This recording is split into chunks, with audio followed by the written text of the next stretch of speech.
So, the topic that I was asked to talk about, or maybe that's the area where I worked in the past 12 years or 10 to 12 years, is the future of work. I'm going to keep it really simple because it's kind of like TED Talk type, like 10 minutes. So try to give you like a 10 years worth of information in literally 10 minutes. So really simple. When you break down the work, it's really three things. It's the nature of the work that we do. It's the workforce, which is the people that are engaged, all of us that are engaged in the work. And the third thing is it's about the workplace, right? So the three W's. Now, what are the big trends or what are the three big mega trends that are driving or shifting the nature of the work? So again, simple acronym so that you can easily remember and you can take it away with you. It's three A's. It's automation, it's APIfication, and it's atomization. So these are the three fundamental mega trends that are driving tectonic shifts underlying the work, the nature of work. So number one is automation. You all heard about the fourth industrial revolution and AI and robotics and all of that stuff. What it really means is that anything that can be automated will be automated. If it's not happening now, it will happen in the next 5 to 10 years. So what's the implication for us? The implication is really simple. What's going to really count is that how much are we adding to our AI workforce and not just human workforce. So in the next 5 to 10 years, the companies that will be successful or the organizations that will be successful are the ones that doesn't have just talent based on just human talent.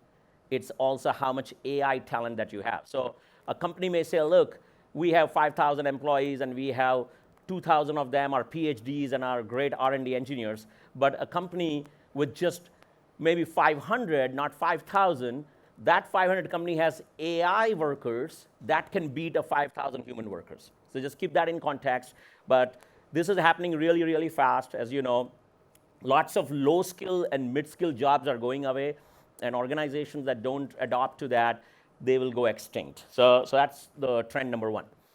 The second one is APIfication. So what it drives is the unbundling of the digital economy. What you've seen, like simple example to give you, is all these fintech companies that you guys work with.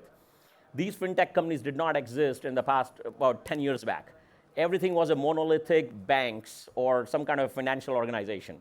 What happened was all these various APIs started coming in, and companies like Paytm, or companies like in the US, you have Stripe, or you have the neobanks.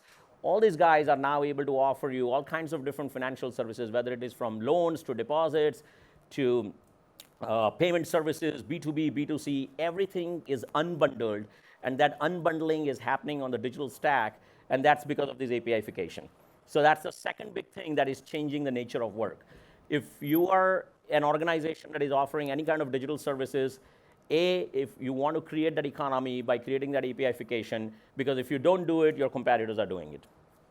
The third thing, and by the way, if you're an entrepreneur, it's the other way around. If you want to build something, if you know how to use APIs, you'll be able to provide services very rapidly. The third big thing that's happening is atomization, which is it's the equivalent of the APIfication on the physical stack. So, what about all these physical businesses, which are not digital businesses? They don't have APIs.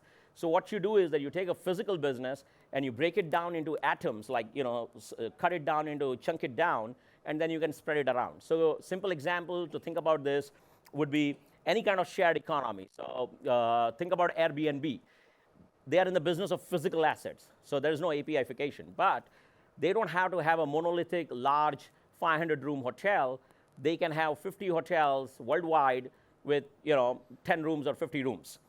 So every business that has a large monolithic physical assets, you're going to see the distributed model that comes in, and that drives this atomization. So these three things are happening pretty rapidly. It may not be visible to regular people unless when you start seeing some physical manifestation of some real company that is having tremendous traction, and then you start to see that this part of the work is getting completely disrupted.